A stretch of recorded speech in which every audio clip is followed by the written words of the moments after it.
तुम्ही पुढचं प्रकरण घेऊन येता, जे खूप छान लिहिलेलं आहे आणि ते जवळपास एक परिच्छेदच आहे.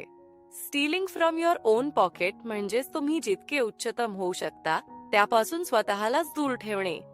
नाही नाही, होणं हा शब्द चुकीचा आहे. तुम्ही स्वतःकडून ती संधी काढून घेताय की ज्याद्वारे तुम्ही खरंच जे आहात ते होऊ शकता. होणं हे तर आधीच झालेलं आहे आणि बरंच काही तुम्ही आधीच झालेलं आहात.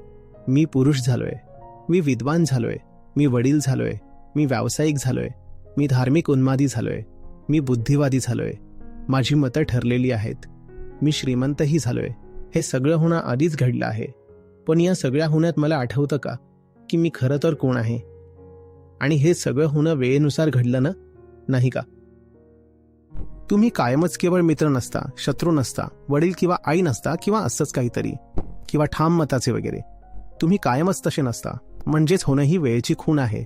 समाजाच्या प्रभावामुळे आणि काळाच्या ओघात तुम्ही कुणीतरी बनला आहात, पण ते खरंच तुम्हीच आहात का? आपण ते नाही आहोत आणि दररोज आपण आपल्या क्षमतेला गमावत राहतो. हाच अर्थ आहे स्वतःच्या खिशातून चोरी करणं या गोष्टीचा. आणि आपल्याला जे आपण खरे आहोत ते होणं शक्य आहे. ही फक्त घोषणा नाहीये, ती एक खरी शक्यता आहे.